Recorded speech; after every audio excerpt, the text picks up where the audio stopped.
lay ket tabona je nito do समाज rin hor sahas bebe ko jotaw idi ya karon aba sanama biha bapla chut chetiar goj guru khan ehop katen chasbas habi judi sengele goroyen giya kan lage gena hor sahas ko kudo giya onka ge ale no bangri posi blok Masuni Panchayat Pukri Uturin ya परिवार dan nitum te bason katen menak ko ado unku adi din kor aling ko metalin kan tahan je bang ale sengel le mesa ado unku परिवार re jahan tinang hopon kota ko menak ko baba ko ko ठीक gya menkan hopon ko do again se bati kore ko tahena sara bele bul rege ko tahan ko ado una sokriyo bako bujau kante bako nyel nyamuk kante unku do nasena rin thake dakar ko ado unku akorin baba ko jahana menak ko haram boyso dhara hor ko je noa ale do bale menia je ing goroñ pe je Salkhan Murmu goroy pe apya bhasa lagat apya dhorom lagat apya jati lagat apya samaj lagat Sengel Abhijan set khon nawa uihar nawa dahar bichere pasnawea समाज गड़ाय पे ओकोय समाज बांगा नवा समाज उनी दो सेंगल समाज गड़ाय पे आपे गड़वा पे अदो नुआरे संपूर्ण गड़ो लगत खान आपे जतो परिवार दुरुब मित कते आपे गपाल मारा मिदुप पे आर बांखान आपे आपे भितिर आरो पुन कंट्रोवर्सी लेका नेल ᱧᱟᱢᱚᱜᱼᱟ हपने गड़ोआ बाबाय गड़ोआ हपन बाय गड़ोआ उनी बाबा खिलाफ रे तिंगुनाय ado nuku onka kate aling pustawlin le bujhat kote jahu niya barsin ha bakin hej kana do chet ko galmarao kada ona bay badaya kana jahu unku ho Hajaribagh ke sengel re seledo lagan do adi ichar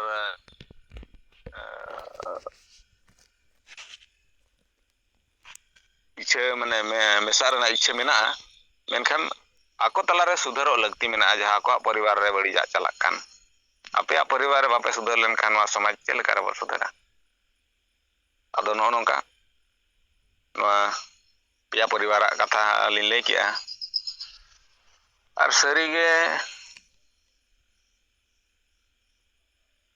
नुनंग जुग खन कोड़ंकिया कान समाज ओजरा जबरा कान समाज सुधर लगन कमी हमाल कान गया लेनखान नितो दो अडिगान बन परिवर्तन अगुआ का अडिगान बन सुधर अगुआ का गोंके तिकिन नोंकाना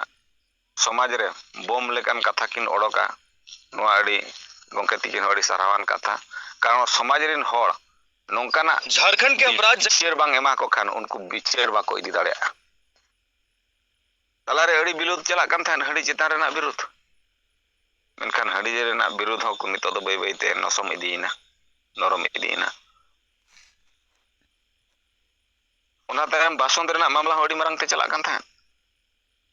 ओना बासन मामला हो नितो को बुझो नाम इदी के जे मझी पारगाना व्यवस्था रेन होड़ को जे नोआ व्यवस्था हो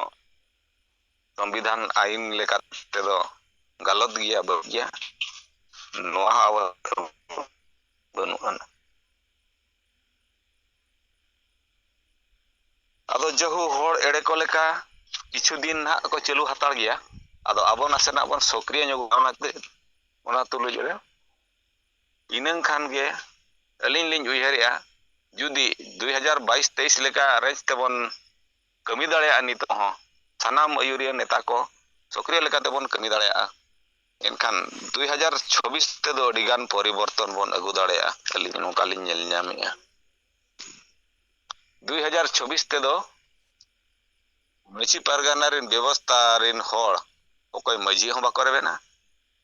जे ओकोय पारगाना हो बाको रेबेना कारण नितो जहां मजी पारगाना व्यवस्था रे पारगाना को मेना उनको चेत को विचारिया चेत हम बाको विचारो आगो चेत हो बाको गालमाराव कना समाज रे नोकाना संदेश पासनाव लगत मी दिन गान ओकार पेपर मीडिया सोशल मीडिया से जगह जगह रे अतुरे हो बाको मीटिंग ए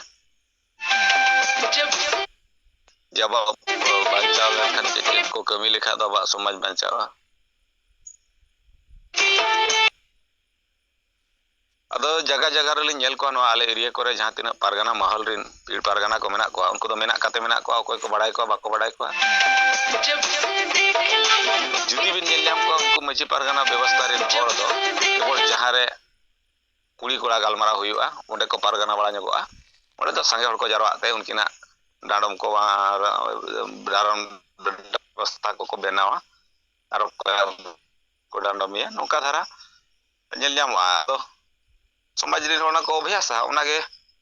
ᱢᱟᱹᱡᱷᱤ ᱯᱟᱨᱜᱟᱱᱟ ᱢᱟᱨᱮ ᱵᱚᱦᱚᱜ ᱦᱚᱲ ᱠᱚᱫᱚ ᱠᱚ ᱥᱚᱢᱟᱡᱽ ᱢᱮᱱᱛᱮ ᱠᱚ ᱫᱚᱥᱟ ᱱᱩᱠᱩ ᱦᱚᱸ ᱱᱤᱛᱚᱜ ᱯᱩᱥᱴᱟᱹᱣ ᱠᱚ ᱵᱟᱲᱟᱭ ᱤᱫᱤ ᱠᱮᱜᱼᱟ ᱡᱮ ᱵᱟᱝᱟ ᱥᱮᱸᱜᱮᱞ ᱥᱟᱞᱟᱜ ᱞᱟᱹᱲᱦᱟᱹᱭ ᱢᱟᱱᱮ ᱜᱮ ᱟᱹᱰᱤ ᱢᱟᱨᱟᱝ ᱵᱤᱯᱚᱫᱽᱡᱚᱱᱚᱠ ᱞᱮᱠᱟᱱ ᱠᱟᱛᱷᱟ ᱢᱮᱱᱫᱚ ᱟᱹᱭᱤᱱ ᱟᱨ ᱠᱟᱹᱱᱩᱱ ᱥᱟᱞᱟᱜ ᱢᱮᱱᱟᱜ ᱠᱚᱣᱟ ᱢᱟᱱᱮ ᱱᱩᱠᱩ ᱫᱚ ᱦᱟᱨᱟᱣ ᱢᱩᱥᱠᱤᱞ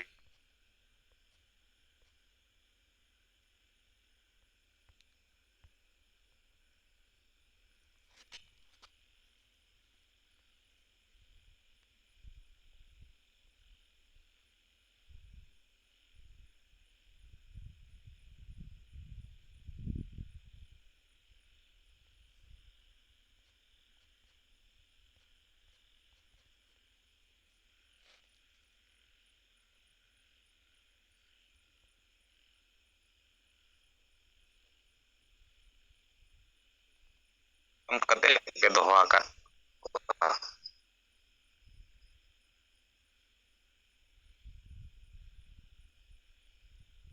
ᱟᱫᱚ ᱱᱚᱜᱼᱚ ᱱᱚᱝᱠᱟ ᱠᱟᱛᱮ ᱟᱞᱮ ᱠᱚ ᱥᱮᱫ ᱨᱮᱱ ᱦᱚᱸ ᱱᱚᱣᱟ ᱨᱮ ᱥᱮᱞᱮᱫ ᱠᱚ ᱛᱟᱦᱮᱸ ᱞᱮᱱᱟ ᱩᱱᱠᱩ ᱦᱚᱸᱠᱚ ᱵᱟᱲᱟᱭ ᱟᱹᱜᱩ ᱠᱮᱜᱼᱟ ᱡᱮ ᱵᱟᱝᱟ ᱱᱩᱭᱟᱜ ᱡᱟᱦᱟᱸ ᱮᱰᱵᱚᱠᱮᱴ ᱱᱚᱣᱟ ᱠᱟᱛᱷᱟᱭ ᱞᱟᱹᱭ ᱠᱮᱜᱼᱟ ᱩᱱᱠᱩ ᱦᱚᱸ ᱚᱱᱟ ᱵᱤᱪᱟᱹᱨ ᱛᱮᱠᱚ ᱤᱫᱤ ᱠᱮᱜᱼᱟ ᱟᱨ ᱟᱹᱞᱤᱧ ᱫᱚ ᱱᱚᱣᱟ ᱞᱮᱠᱟ ᱛᱮᱞᱤᱧ ᱵᱟᱰᱟᱭ ᱠᱮᱜᱼᱟ ᱡᱮ ᱦᱮᱡ ᱨᱩᱣᱟᱹᱲ ᱠᱟᱛᱮ ᱱᱚᱣᱟ ᱵᱷᱟᱥᱩᱱᱤ ᱪᱷᱚᱠᱚ ᱟᱞᱮ ᱵᱷᱟᱥᱩᱱᱤ ᱯᱚᱧᱪᱟᱭᱮᱛ ᱨᱮ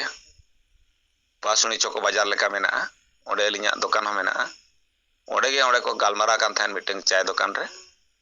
ᱟᱨ ᱚᱱᱟ ᱥᱩᱨ ᱨᱮᱜᱮ ᱟᱹᱞᱤᱧ ᱞᱤᱧ ᱛᱟᱦᱮᱸ ᱞᱮᱱᱟ ᱟᱫᱚ ᱚᱸᱰᱮ ᱦᱚᱸ ᱩᱱᱠᱩ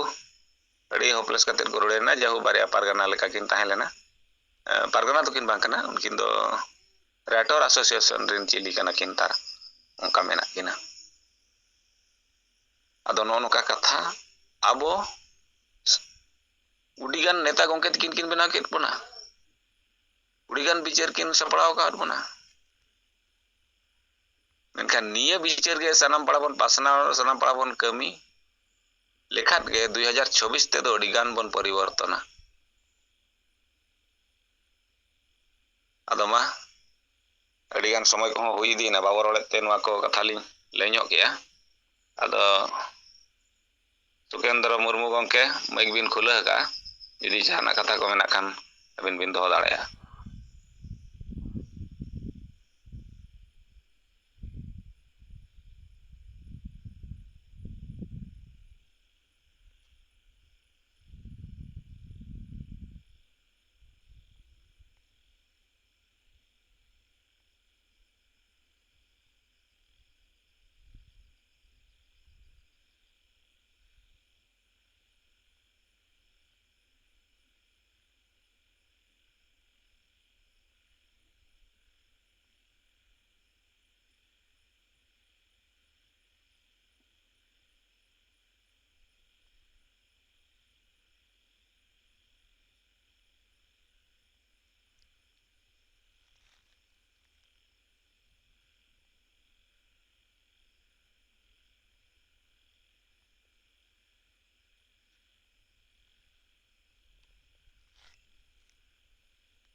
ᱦᱮᱞᱳ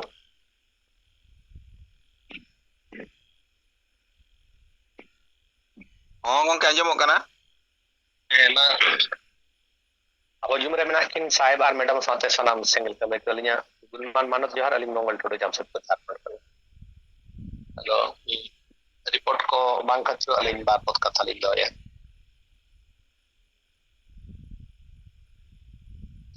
ᱟᱵᱚᱣᱟᱜ ᱮᱡᱮন্ডᱟ ᱨᱮ ᱡᱟᱦᱟᱸ ᱛᱤᱱᱟᱹᱜ ᱛᱟᱵᱚ ᱢᱮᱱᱟᱜᱼᱟ ᱦᱟᱥᱟ ᱵᱟᱧᱪᱟᱣ ᱡᱟᱹᱛᱤ ᱫᱷᱚᱨᱚᱢ ᱨᱳᱡᱽᱜᱟᱨ ᱤᱡᱽᱡᱚᱛ ᱟᱵᱟᱫᱤ ᱪᱟᱥᱵᱟᱥ ᱠᱚ ᱱᱚᱣᱟ ᱨᱮ ᱟᱵᱚ ᱵᱚᱱ ᱧᱮᱞ ᱠᱮᱫ ᱛᱟᱦᱮᱸ ᱫᱚ ᱡᱟᱦᱟᱸ ᱠᱤ ᱫᱷᱚᱨᱚᱢ ᱨᱮᱱᱟᱜ ᱠᱟᱛᱷᱟ ᱡᱮᱛᱮ ᱮᱴᱟᱜ ᱫᱷᱚᱨᱚᱢ ᱠᱚᱣᱟᱜ ᱫᱚ ᱢᱟन्यता ᱢᱮᱱᱟᱜᱼᱟ ᱢᱮᱱᱠᱷᱟᱱ ᱟᱵᱚᱣᱟᱜ ᱱᱤᱛᱚᱝ ᱫᱷᱟᱹᱵᱤᱡ ᱢᱟन्यता ᱵᱟᱵᱚ ᱧᱟᱢ ᱟᱠᱟᱫᱼᱟ ᱵᱚ ᱟᱨ ᱱᱚᱣᱟ ᱠᱷᱟᱹᱛᱤᱨ ᱟᱵᱚ ᱞᱟᱜᱟताᱨ ᱵᱚ ᱟᱱᱫᱳᱞᱚᱱ ᱟᱠᱟᱫ ᱜᱮᱭᱟ ᱱᱤᱛᱚᱝ ᱦᱚᱸ ᱟᱱᱫᱳᱞᱚᱱ ᱨᱮ ᱢᱮᱱᱟᱜ ᱵᱚᱱᱟ ᱞᱮᱠᱤᱱ ᱟᱵᱚᱨᱮᱱ ᱡᱟᱦᱟᱸᱭ ᱥᱟᱸᱜᱮ ᱦᱚᱲ ᱢᱮᱱᱟᱜ ᱠᱚᱣᱟ ᱱᱤᱛᱚᱝ ᱫᱷᱟᱹᱵᱤᱡ ᱫᱷᱚᱨᱚᱢ ᱨᱮᱱᱟᱜ ᱢᱟन्यता ᱫᱚ ᱵᱟᱹᱱᱩᱜ ᱠᱚᱣᱟ ᱥᱤᱵ ᱥᱮᱸᱜᱮᱞ ᱜᱮ ᱚᱱᱠᱟᱭ ᱪᱷᱩᱴᱟᱹᱣ ᱟᱠᱟᱱᱟ ᱞᱟᱜᱟताᱨ ᱥᱟᱸᱜᱮ ᱦᱚᱲ ᱫᱚ ᱞᱟᱹᱭ ᱜᱟᱱᱚᱜᱼᱟ ᱵᱟᱠᱚ ᱠᱷᱚᱡᱚᱜ ᱠᱟᱱᱟ ᱫᱷᱚᱨᱚᱢ ᱨᱮᱱᱟᱜ ᱢᱟन्यता ᱫᱚ ᱪᱮᱫᱟᱜ ᱵᱟᱠᱚ ᱠᱷᱚᱡᱚᱜ ᱠᱟᱱᱟ ᱡᱩᱫᱤ ᱠᱚ ᱠᱷᱚᱡᱚᱜ ᱠᱷᱟᱱ ᱦᱩᱱᱟᱹᱝ ᱠᱚ ᱟᱱᱫᱳᱞᱚᱱᱟ ᱪᱮ ᱜᱚᱲᱚ ᱟᱠᱚ ᱢᱮᱱᱛᱮ ᱚᱱᱠᱟᱜᱮ ᱟᱵᱚᱣᱟᱜ ᱡᱟᱦᱟᱸ ᱥᱟᱱᱛᱷᱟᱞᱤ ᱨᱟᱡᱽ ᱵᱷᱟषᱟ ᱱᱚᱣᱟ ᱦᱚᱸ ᱟᱹᱰᱤ ᱡᱚᱨᱩᱨᱤ ᱡᱤᱱᱤस ᱠᱟᱱᱟ ᱢᱤᱫᱴᱤᱡ ᱡᱟᱹᱛᱤᱭᱟᱜ ᱵᱷᱟষᱟ ᱵᱟᱧᱪᱟᱣ ᱫᱚᱦᱚ ᱞᱟᱹᱜᱤᱫ ᱛᱮ ᱡᱟᱦᱟᱸ ᱵᱷᱟषᱟ ᱜᱮ ᱩᱱ ᱮᱱᱟᱝ ᱜᱮ ᱥᱟᱧᱪᱟᱣ ᱵᱟᱧᱪᱟᱣ ᱛᱟᱦᱮᱱᱟ ᱡᱚᱠᱷᱚᱱ ᱚᱱᱟ ᱨᱟᱡᱽ ᱵᱷᱟषᱟ ᱞᱮᱠᱟᱛᱮ उपयोग रे हिजुगा जुदी राज भाषा लेकाते हुनंग उपयोग रे हिजुग खाइ तो अब न्यूज रे टीवी रे चे स्कूल कॉलेज रे कोर्ट कचहरी रे जेते रे ओना नंग यूटिलाइजेशन हुआ नितों साहित्य किना अयुरते अब भारत ना 8वीं अनुसूची रे नोआ शामिल ओचेन रेहो तबो नोआ नंग बेनिफिट तो अब संताल सावतारिन हर को बाबो हता दाड़ेना चेदा नितों दबि संताली राज भाषा बांग देतो मेनखान नोआ संताली राज भाषा हुयु लगी तो लगातार आंदोलन हुयु दरकार मेनखान अब सांगे संताल दो नितों दबि नोआ आंदोलन दो बनु को केवल सेंगल अभियान के ताबो अब छुटो कना मेनखान उनका के जहां लेका अब नोआ धर्म ना लक्ति मेना संताली राज भाषा ना लक्ति मेना उनका के अब संताल समाज रे नोआ उधर हम मिटी अडी मानंग लक्ति कन तबना जहां की अब सेदाय खनांग राज प्रथा लेका हिजुक कन तबना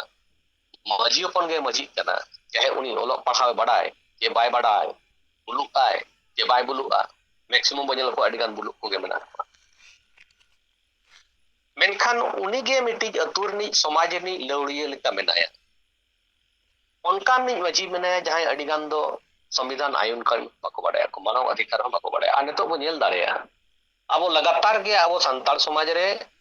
गोटा के डाडम बारन चला कना डन नितुम ते को गबो चना को मी कथा ते लई गानोगोआ जे आबो आदिवासी संताल दो आबो अब तलार के आबोरिन होड़ बो रोडच कचलन काते हो का एटा जति दो आबो ठेन दो उन जस्ती कातेन दो बाको कष्टएट बना उनको तो 30 ओका ओका जायगा करे उनका नाहचार हुयु कना जहां 30 करे मेनखान आबो संताल समाज रे तो दिन के आबोरिन होड़ बो ओकारे जनुतुम तो एका गुड़िया का ओकारे सामाजिक बहिष्कार का को ओकारे दा बाबा उचा पकना ओको भांडान झलर बाबू को उचा पकना नोंकान मिटी डेड बॉडी रे उनको आकट काते बोदो हेड कनो तो एकदम अमानवीय व्यवहार कना मिटी एकदम और जहां रे मिटहोड़ नितो नुआ संविधानिक कंट्री रे आवा जहां मर्यादा का सब जीवन जीने का अधिकार ए मखान बना है भारत जखन आजाद ना एनखान संविधानिक हक ताबो तो मेना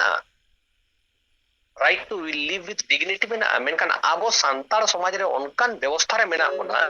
जारे आबोरिन होड़ आबोत के कष्ट काते रोडज पचलन काते बो दो का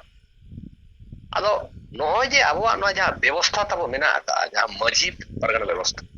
नोआ व्यवस्था रे नोंका बाकी होड़ मिटी एकजुटा माने जुमिट काते मिट होड़ को दबाव एकना को आ नोआ दबाव ना बोतर इदी काते तो अडी होड़ अडी रोडज पचलन रे मेना को उनको जहां का मेद बुसड़ो कना जहां पर ठिका दाड़िया कना जे बांग नितों दो संविधानिक जमाना कना मिटी संविधान आईन कानून ते चला गया उनको ना मारे व्यवस्था को बाको डक दाड़िया नितों हो अडी गान होड़ को ऑल पढ़ाव कान से को चक्री बकरी का ओना मारे व्यवस्था रे उनका दबाव काते मेना को मिटी सब तो बोतर काते मेना को जे माले डाडम पुसे एमे जे सामाजिक बहिष्कार कन कान को जहां लेका काते रहो उनी जे ओना व्यवस्था खन बाहरे बाय ओडक दारिया आदो नो अडी मारंग आबो मिटी उनका व्यवस्था ताबो बनाव कना जहां शोषण व्यवस्था गुजु व्यवस्था ताबो बनाव आदो नोआ व्यवस्था रे जे बदल हुयु दरकार जे नितो डेमोक्रेटिक लेका मिटी मची जनतांत्रिक रूप ते बछर के बछर बो बदलिया नोआर नंग बहुत दो कोटी नो नितो नबि बांग बोलो कांता इवन नो तो चक्री बकरी होठे नो बांग बोलो कान ऑल पढ़ाव होठे नो बांग बोलो कांता आदो नोंकान जिनिस दो जे नोडे जनतांत्रिक बनु अनंग मेनते दो abo samaj re je node samvidhan ayin rena ghor ullonghan huyuk kana, right to live with dignity na ullonghan huyuk kana, manaw adhikar na ullonghan huyuk kana, noa do okoy nito nabi do bang ko ihan nyam le tahe do ab onkan hor ge noa do ko ihan nyam dareya jahe samaj sudhar minded hor ko tahena, or that is only our Persijit Karya Bansal Khan nukin ge nongkan dimag kin emo uyarat bona nito abo thika dareya kana bang sari ge abo santal samaj do na do miti bujug ব্যবস্থা tabo benaw kana jahare abo ekdom gulam kate miti maji under re mena chiro jibon uni aja under re onkai doho kat bona aj judi mena ye in aja direction te am bapla ma aja direction te chuk chitero ma aja direction te bah bapla ar bangkhan uni onka डाडम कातने दो कमा सामाजिक बहिष्कार कातने दो कमा माने मिट होड़ा बाको मेना ओना जीना हराम करके रख देगा अदो ओने उनकान व्यवस्था रे आबो मेना अदो नोआ व्यवस्था जदि आबो बदलाव सना बोना एनखान मिटि जे हुयु कना आबो सिंगल अभियान माध्यम ते कना बदलाव आ साइड ते कना डायरेक्शन ते आ जदि आबो नोआ जदि बाबो बदला एनखान पलन ओकोय होड़ हो नोआ जिनिस तो बाको बदल दाड़िया कासे एटा संगठन अडिगान मेना कोआ उनको 30 नोआ समाज सुधार नंग कथा आपा एजेंडा रे बाको तो ᱟᱫᱚ ᱟᱵᱚ ᱥᱟᱱᱛᱟᱲ ᱥᱚᱢᱟᱡᱽ ᱡᱩᱫᱤ ᱟᱵᱚ ᱱᱚᱣᱟ ᱥᱚᱢᱟᱡᱽ ᱨᱮ ᱥᱩᱫᱷᱟᱹᱨ ᱵᱟᱵᱚ ᱟᱹᱜᱩᱭᱟ जनतांत्रिक रूप से आबोरेन मजी को बाको बदलत तब जे समाज रे जुदी आबो संविधान आयन कानून जुदी बांग लागू ताहे एखान आबोरेन होड़ आबो ते गoj न गoj ये को नाचारे को आबो ओना साउते आबो जहां राजनीतिक रूप ते जुमिद हुयु दरकार ओना जुमिद हो बांग बेना अच्छा अतु दिसम रे हिस्सा सुये के ढेर को और जहां तेना मजी को नितोंग मेना कोआ उनको तो पॉलिटिकल माइंडेड बांग कना को तीसो उनको तो समाज रिन होड़ राजनीतिक जुमिद लगी तो बाको आयुर को चेला अतुरे मिटिक मेना आबवा अतुरे आबवा राज हमारा गांव में हमारा राज एनखान ओने जे मिटिक चलाव कना स्लोगान जे आलिया अतुरे आलिया राज आबवा दिसम रे आबवा पॉलिटिकल राज बो कराबो ओना लगी तो बांगे सिर्फ निजरा अतुरे निजरा राज बो चलावे आबो और ओना साउते जहां नॉन पॉलिटिकल स्लोगान अतुरे बोलो कना समाज तलारे बोलो कना जे आबो दो बाबो राजनीतिया एखान बाबो राजनीतिया माने राजनीति लगी ते होड़म जुमिद को खान के होड़ उनते बांग को चला को अतो नोआ अडी मारंग दुर्भाग्यपूर्ण मिटिक कथा और आबो समाज रे जहां नो स्लोगन फैलावा कना जे आबवा दिसम रे आबवा राज और आबो बाबो राजनीतिया मेनते तो नोआ कथा को इदी कते दो माने आबो रे समाज होड़ मिट को साइड कते ना कोनो आबो राजनीतिक दिसम को केवल भोट लगी जहां तिस को भोटे आको ओना भोट को अखरिने ताको भोट हो मिठेन जे जुमित कातेन में भोटा उनकान कथा तो बांग अदो नो जहां तिने जे नो जमीन अधिग्रहण को हुई कना होय रायरंगपुर करे कथा को बनेले आबो नोआ को एक्चुअली जुमित तो बांगा ओना 30 जना ओकासे खन होय हिसिद हेज एनते मिद मिटी रागावना रैली हुईना मेनखान लगातार ओना रैली उनकान आवरे कराव दाड़िया ना जुमिद दोन ओना राजनीति पसिने चला आए और बांगते आदो नोआ को लगी दो अडी मारंग सेना जुमिद दरकार सेना जितकर माने सेना जुमिद दरकार और सेना जुमिद लगी तो उनकान सेना उयहरान लीडर्स हुई दरकार और जुदी सेना उयहरान लीडर्स के बाको ताहेना कैप्टन के बाय ताहेना एनखान ओना आंदोलन बांग सक्सेस नितो आबो जहां विचार समाज रे बो फैलावे आबो नोआ ओना लगी लगती कना नितों धबी होड़ा दिमाग रे नो दो तिसो बांग हेज अकन ताहे दो जे बांगे मजी मिटी जनतांत्रिक हुई दरकार चेदा ते जनतांत्रिक रूप ते जदि बाय बाछनोआ एनखान जहां संविधान आइन को ने बुझो दाड़िया मानव अधिकार ना कथा बुझो दाड़िया राजनीतिक जुमिद ना कथा बुझो दाड़िया उनकान मजी जदि बाय चुनौआ एनखान समाज तो चेल कर आयुर दाड़िया बस अदो नोआ जिनिस जेते होड़ा ब्रेन रे फीडो दरकार दूसरी बात हुई कना मिटे मुरुक मजी जदि मिनाया बांग ओल पढ़ा मजी मने उनी के अडिगान ओल पढ़ा होड़ आजा तायम रे आयुर का नोआ तीन लॉजिकल कथा उयर दरकार नितों होड़ ओल पढ़ा ना को डॉक्टर इंजीनियर को बनावे ना को मेनखान एनते रहो बांग ओल पढ़ाओ अंडर गे नितों ᱚᱠᱟ ᱞᱮᱠᱟᱱ ᱵᱮᱵᱚᱥᱛᱷᱟ ᱠᱟᱱ ᱛᱟᱵᱚᱱᱟ ᱮᱱᱠᱷᱟᱱ ᱥᱚᱢᱟᱡᱽ ᱫᱚ ᱡᱩᱫᱤ ᱚᱞ ᱯᱟᱲᱦᱟᱣ ᱦᱚᱲ ᱱᱚᱞᱮᱡᱮᱵᱚᱞ ᱦᱚᱲ ᱡᱩᱫि ᱵᱟᱠᱚ ᱞᱤᱰᱟᱨᱥᱤᱯᱟ ᱮᱱᱠᱷᱟन ᱥᱚᱢᱟᱡᱽ ᱚᱠᱟᱨᱮ ᱵᱤᱞᱠᱩᱞ ᱵᱟᱝ ᱞᱟᱦᱟᱜᱼᱟ ᱢᱤᱫ ᱦᱚᱲ ᱡᱩᱫᱤ ᱠᱚ ᱰᱟᱰᱚᱢᱮ ᱠᱟᱱᱟ ᱢᱤᱫ ᱦᱚᱲ ᱠᱚ ᱥᱟᱢᱟᱡᱤक ᱵᱟहिष्ᱠᱟᱨ ᱠᱟᱱᱟ ᱰᱟᱹᱱ ᱧᱩᱛᱩᱢ ᱛᱮ ᱠᱚ ᱨᱚᱰᱚᱡ ᱠᱚᱪᱞᱚᱱᱮ ᱠᱟᱱᱟ ᱜᱚᱡᱮ ᱠᱟᱱᱟ ᱠᱚ ᱢᱮᱢᱮᱱ ᱦᱚᱲ ᱜᱮ ᱵᱟᱹᱱᱩᱜ ᱠᱚᱣᱟ ᱪᱮᱫᱟᱜ ᱢᱟᱹᱡᱷᱤ ᱚᱱᱟ ᱡᱤᱱᱤस ᱵᱟᱭ ᱵᱟᱲᱟᱭᱟ ᱡᱮ ᱱᱚᱣᱟ ᱫᱚ ᱢᱤᱫᱴᱤᱡ ᱟইᱱ ᱵᱤᱨᱳধ ᱠᱟᱹᱢᱤ ᱠᱟᱱᱟ ᱢᱮᱱᱛᱮ ᱫᱚ ᱢᱤᱫ ᱦᱚᱲᱮᱢ ᱥᱟᱢᱟᱡᱤक ᱵᱟहिष्ᱠᱟᱨᱮ ᱠᱟᱱᱟ ᱰᱟᱹᱱ ᱧᱩᱛᱩᱢ ᱛᱮᱢ ᱜᱚᱡᱮ ᱠᱟᱱᱟ ᱵᱤᱪᱟᱹᱨ ᱛᱟᱞᱟ ᱨᱮᱠᱚ ᱠᱩᱴᱟᱹᱢ ᱜᱚᱡ ᱟᱠᱟᱫ ᱠᱚᱣᱟ ᱱᱚᱝᱠᱟ ᱟᱹᱰᱤ ᱜᱟᱱ ᱡᱟᱭᱜᱟ ᱧᱮᱞ ᱟᱠᱟᱱᱟ ᱚᱱᱟ ᱟᱫᱚ ᱱᱚᱣᱟ ᱡᱤᱱᱤस ᱠᱚ ᱟᱵᱚ ᱡᱟᱦᱟᱸ ᱵᱚ ᱠᱟᱹᱢᱤ ᱠᱟᱱᱟ ᱵᱚ ᱱᱚᱣᱟ ᱞᱟᱜᱟताᱨ ᱠᱟᱹᱢᱤ ᱦᱩᱭᱩᱜ ᱠᱟᱱᱟ ᱡᱮᱢᱚᱱ ᱡᱮᱛᱮ ᱦᱚᱲᱟᱜ ᱵᱨᱮᱱ ᱱᱚᱣᱟ ᱮᱠᱪᱩয়াᱞ ᱡᱤᱱᱤस ᱯᱷᱤᱞᱤᱝ ᱦᱩᱭᱩᱜ ᱫᱚᱨᱠᱟর ᱪᱮᱫᱟᱜ ᱢᱟᱱᱥᱤक गुलाम ᱚᱱᱠᱟᱱ ᱡᱟᱭᱜᱟ ᱨᱮ ᱢᱮᱱᱟᱜ ᱵᱚᱱᱟ ᱟᱵᱚᱨᱮᱱ ᱦᱚᱲ ᱠᱚ ᱵᱚᱦᱚᱜ ᱡᱩᱫᱤ ᱜᱩᱞᱟᱢ ᱛᱟᱦᱮᱱ ᱠᱷᱟᱱ ᱫᱚ ᱚᱸᱰᱮ ᱚᱞ ᱯᱟᱲᱦᱟᱣ ᱦᱩᱭᱩᱜ ᱰᱟᱠᱛᱟᱨ ᱤᱧᱡᱤᱱᱤᱭᱟᱨ ᱦᱩᱭᱩᱜ ᱪᱮᱫ ᱦᱚᱸ ᱵᱟᱭ ᱩᱭᱦᱟᱹᱨ ᱥᱮᱴᱮᱨ ᱫᱟᱲᱮᱭᱟᱜᱼᱟ ᱱᱚᱣᱟ ᱟᱹᱰᱤ ᱢᱟᱨᱟᱝ ᱯᱷᱮᱠᱴᱟᱨ ᱠᱟᱱᱟ ᱢᱤᱫᱴᱤᱡ गुलामी ᱡᱤᱱᱤस ᱫᱚ ᱚᱱᱟ ᱠᱷᱟᱹᱛᱤᱨ ᱚᱱᱟ गुलामी ᱠᱷᱚᱱ ᱚᱰᱚᱠᱚᱜ ᱞᱟᱹᱜᱤᱫ ᱫᱚ ᱯᱩᱨᱟᱹ ᱵᱨᱮᱱ ᱨᱮ ᱦᱤᱴᱚᱜ ᱫᱚᱨᱠᱟর ᱡᱮ ᱥᱟᱹᱨᱤᱜᱮ ᱟᱵᱚ गुलामी ᱵᱮᱵᱚᱥᱛᱷᱟ ᱨᱮ ᱢᱮᱱᱟᱜ ᱵᱚᱱᱟ ᱟᱫᱚ ᱞᱟᱜᱟतार ᱡᱩᱫᱤ ᱟᱵᱚ ᱱᱚᱝᱠᱟ जागरूकता बो फैलावा जन जागरण बो फैलावा अब नॉय प्रशासन ᱨᱮᱱ ᱦᱚᱲ ᱠᱚ ᱡᱟᱦᱟᱸ ᱠᱟᱜᱚᱡᱽ ᱵᱚ ᱮᱢᱟ ᱠᱚ ᱠᱟᱱᱟ ᱚᱱᱟ ᱡᱮᱛᱮ ᱦᱚᱲ ᱡᱩᱫᱤ ᱵᱚ ᱮᱢᱟ ᱠᱚᱣᱟ ᱟᱨᱦᱚᱸ ᱚᱱᱠᱟᱜᱮ ᱡᱮᱛᱮ ᱚᱨᱜᱟᱱᱟᱭᱡᱮᱥᱚᱱ ᱵᱚ ᱮᱢᱟ ᱠᱚᱣᱟ ᱚᱱᱟ ᱨᱮ ᱵᱤᱪᱟᱹᱨ ᱠᱚ ᱮᱦᱚᱵᱟ ᱠᱚ चिंतन को उयहरागा जे सरी उना ले ऑल पढ़ावना उना ले डॉक्टर इंजीनियर ना एमएलए एमपी ले बनावना मेनखान अतु रे दो मिटे मुरुक मजी अंडर रे मेना लिया नोआ तीन ठिकुक कना छे बांग जहां उनी मुरुक मजी जहां सामाजिक के राजनीतिक जिनिस बाय बुझो दाड़ेया आईन कानून जिनिस बाय बुझो दाड़ेया मानव अधिकार ना जिनिस बाय बुझो दाड़ेया संविधान बाय बुझो दाड़ेया उनकाना अंडर रे मेना कोना आदो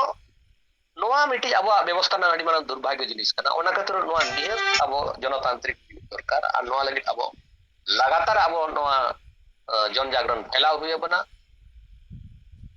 तबे नंगे मिटी नोआ रे मिटी क्रांति चे परिवर्तन चे समाज रे सुधार ही आदो ओने जहां लका अब धर्म और राजभाषा दरकार उनका के नोआ समाज रे सुधार तब अडी मारंग इंपोर्टेंट जिनिस कना अडी लक्तिया जिनिस कन तबना ता नोडे जुदी तब बाबा जुदी सुधार बांग हुइबा एनखान सेना जुदी राकाब हो अडी कष्ट गे अदमा जतो हड़ साब तिकना गाइडलाइन ते लगातार बो छुटो को मा और अब कमी रे नौका जुदी लगातार बो छुटोआ मिटी आशा दो कते मिद दिन हिलो नोआ जिनिस अब नियत सक्सेस बो ᱧᱟᱢᱟ समय लगाव कना निखान नेतो को नेल दाड़े कना अडी गान हड़ ना को बुझो दाड़े कन ताबना अडी ना जहां कथा बो लई किया नेतो ओना ना विरोध को हो मेना अडी गान जायगा नोना पॉजिटिव रिजल्ट हो नेल के अब कोर्ट कचहरी ना जिनिस बो नेल के प्रैक्टिकल बो नेल के जे साहेब तिकिन जहां किन लया बन कना ओना दम कानून सम्मत कथा कना मते दो न्याय सम्मत कथा कना मते दो आ नो जिनिस एटा हड़ को बुझो दाड़े आदमा लगातार बो छुटो को मा नियम इन कथा के अलिया कथा रोड ले जीरो या साहेब आर मैडम साथे सलाम को दोला तलिया मानक जो जोहार नॉय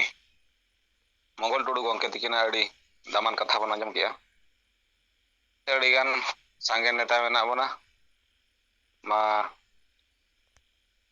सनाम को कथा बन कटी कटी बन लई दी मा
ᱥᱟᱱᱟᱢ ᱠᱚ ᱫᱚᱦᱲᱟᱛᱮ ᱡᱚᱦᱟᱨ ᱟᱫᱚ ᱱᱚᱜᱼᱚᱭ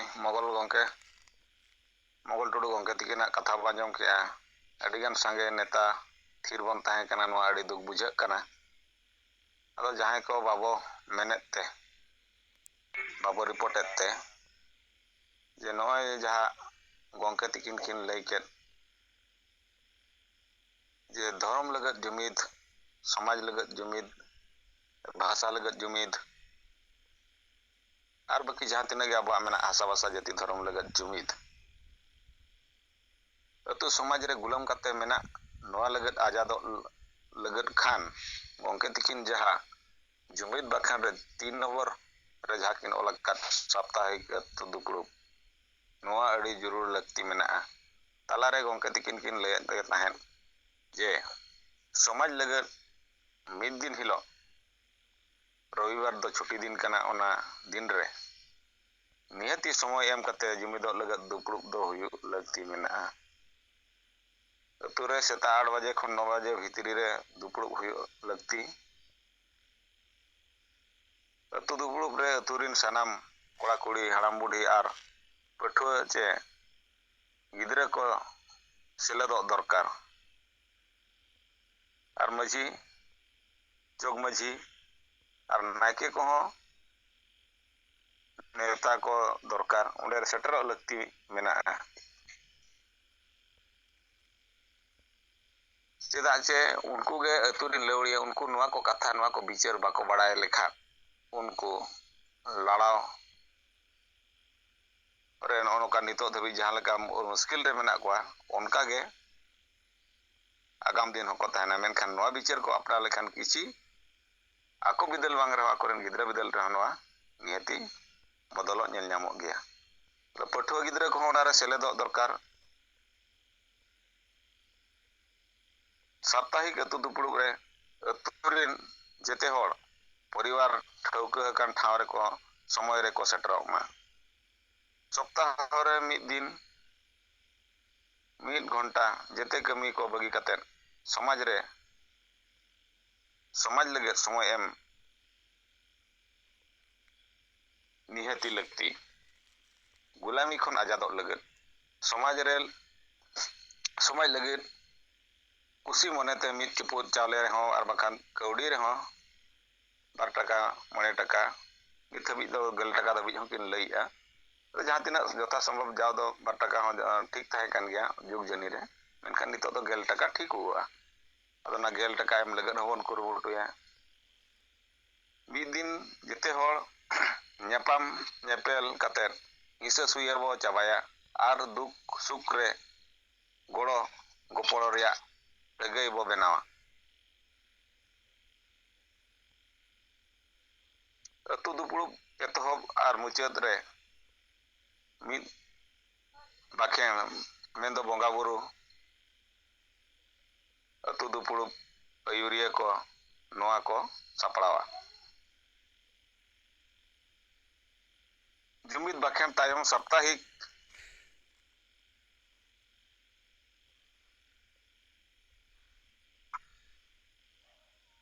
समाचार पाठक हुयु मा पठुआ को लगे जीके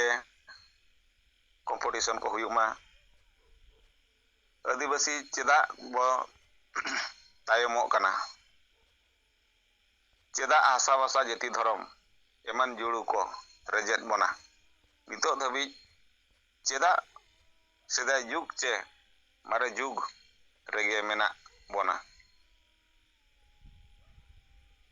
चिकाते सांगे होड़ आदिवासी समाज बांचाव लगिन समय बुद्धि आर पुइसा एमान एमो रे गड़ो को एम दाड़िया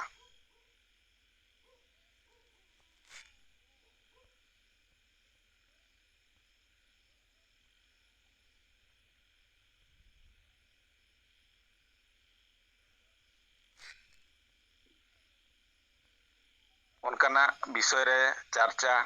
हुयुग मा साप्ताहिक अतु दुपुड़ुब रे सेलेदो कान होड़ को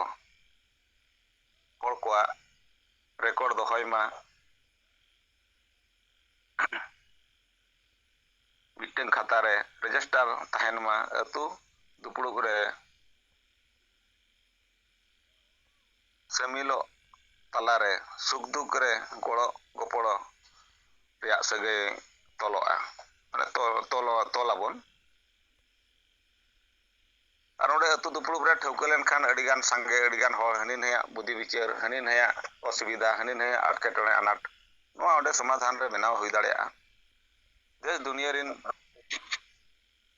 दुनिया रे संविधान कानून मानव अधिकार रिया खबर को लईमा बेस कमी को साराव हुयुमा साप्ताहिक अतु दुपुड़ुब रिया रिपोर्ट आदिवासी सेंगेल अभियान आसारिन ब्लॉक डिस्ट्रिक्ट नेता आयुरिया और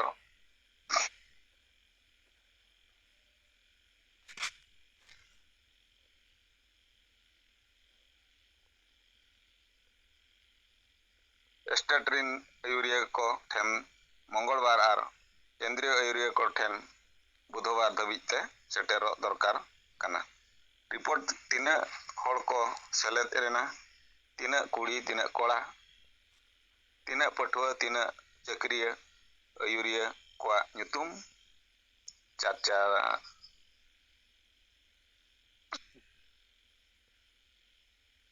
हुयुमा दो नोआ जुमिद दुपुड़ुब ते समाज सुधार कमी अड़ी सहजोआ गोंके तके जहां के ले अतु दुपुड़ुब बांग काते जहां तीना मिद बार मेना बना अतु दुपुड़ुब मा हुयु लगती है मेनखान नितो मा मिद बार गे ना अतु रे बो जुड़े कना आदो जहां जगह करे गोंके तकिना लay लेकाते बखान अलिया उयहर ते हो जे सेंटर धारा जगह रे हना अतु रे मिन हर हा अतु रे मिन हर उनका काते रे हो नित दो उनका काते बन चलू हता रे हो जहां जगह रे सेंटरोआ उना जुमिद दुपुड़ुब दो हुयु लगती है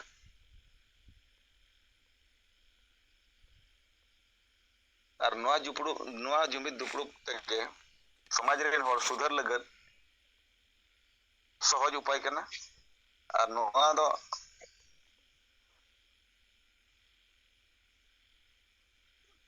नोआ जुमिद बखान रे दो नुना केटेजान कथा ओला कना नुनंग दामान कथा ओला कना बोंगा बुरु ठेट खन एहब कते समाज रना सानामा प्रति वार्ड रना मिटा मेहनत मेना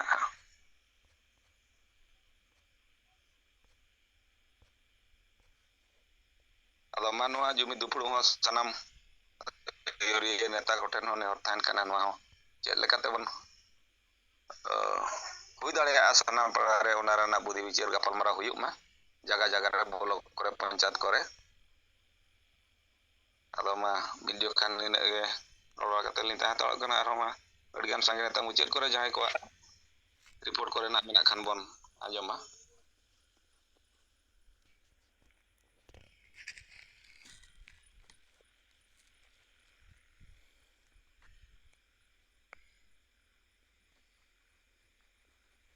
एमा तीन नोआ सिंगड़ जुम रे सेले कान पारसी जितकेर दिसम कुंचे सालखान मैडम सुमित्रा सला जतो सिंगल कमिया जोहार उनके को अंजमो कना गोंके आंजमो कना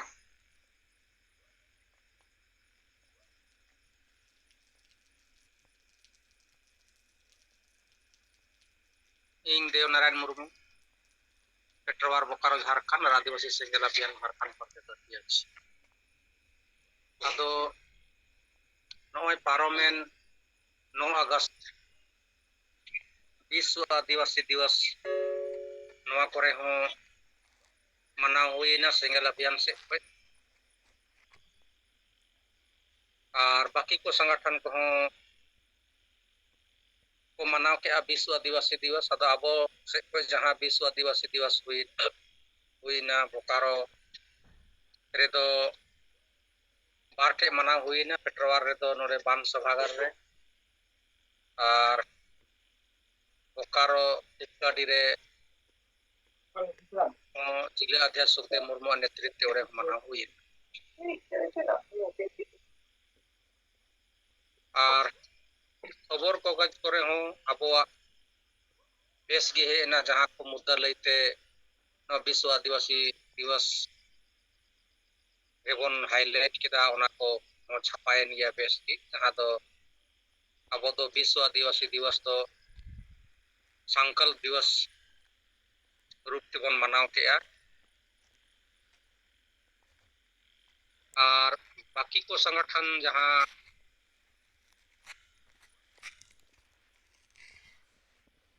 ओना को दो जतो गी संगठन गी माने विश्व आदिवासी दिवस दो शोक दिवस मेनते को मनाव केया चेदा से दिसम गुरु शिबू सोरेन ने बोंगा तलाव काना दो ओना ते उनको दो जतो गी शोक दिवस और कैंडल मार्च के आको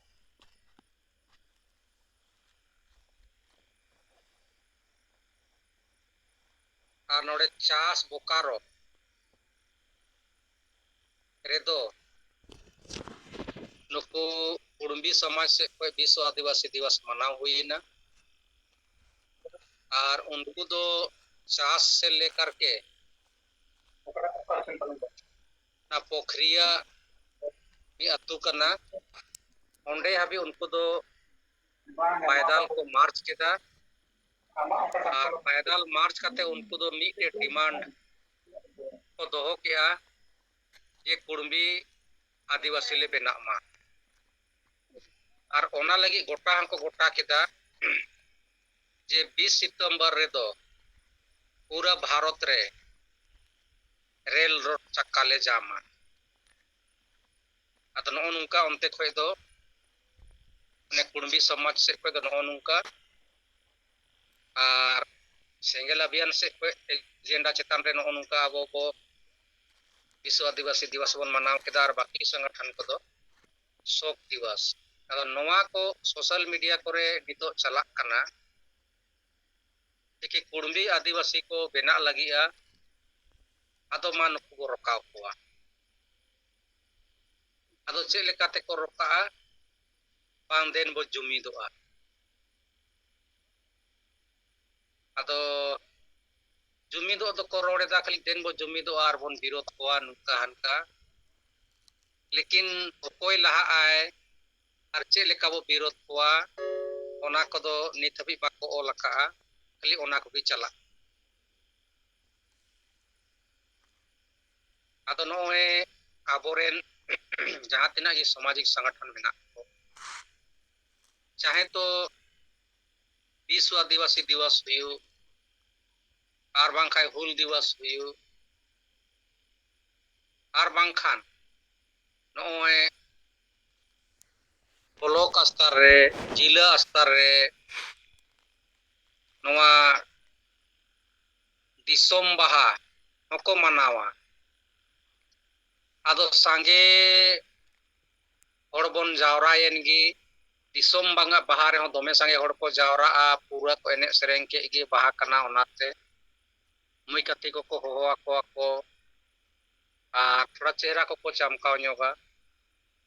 और विश्व आदिवासी दिवस रे उनका गी हड़ को जावरायन गी पूरा को एने सेरेंग के गी और 30 जून जहां हुल दिवस हुई कना उन रे और नुकु कुड़ुंबी दो नोय विश्व आदिवासी दिवस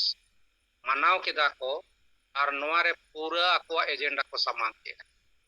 जाले दो आदिवासी बनाव लेपे ओना लगी रैली हम को रैली केदा और 20 सितंबर ना रेल रोड चक्का को जाम लगी माने उनको जहां विश्व आदिवासी दिवस को मनाव केदा ओना दो मी लेका ओना दो सार्थक माने विश्व आदिवासी दिवस ले मनाव केदा ले दो नोआ ले कोई किया लेकिन आबोरेन जहां तना की सामाजिक संगठन मेना कोआ नुना दिन अभी नो विश्व आदिवासी दिवस को मनाव अगुएदा मेनकान एजेंडा चेतान रे दो तीन अभी विचार बांग को दाड़े कावदा और बांगी को कमीता अदो आदिवासी सेंगेल अभियान की नोए विचार गोंके जहाटा अबोय लई कवा बना हासा भाषा जाति धर्म बंचाव लगी अदो नो विचार की समाज रे करना और बाकी को तो कोई विचार तो बनुका लेकिन आदिवासी सेंगेल अभियान ᱥᱮᱫ ᱠᱷᱚᱱ ᱯᱟᱹᱨᱥᱤ ᱞᱮᱠᱪᱟᱨ ᱫᱤᱥᱚᱢ ᱜᱚᱢᱠᱮ ᱥᱟᱞᱠᱷᱟᱱ ᱢᱩᱨᱢᱩ ᱞᱟᱹᱭ ᱠᱟᱜ ᱵᱚᱱᱟ ᱟᱨ ᱡᱟᱦᱟᱸ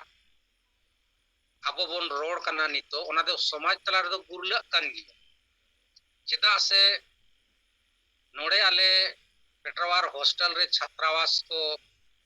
ᱡᱟᱦᱟᱸ ᱵᱤᱥᱥᱚ ᱟᱹᱫᱤᱵᱟᱹᱥᱤ ᱫᱤᱵᱚᱥ ᱠᱚ ᱢᱟᱱᱟᱣ ᱠᱮᱫᱟ ᱟᱫᱚ ᱩᱱᱠᱩ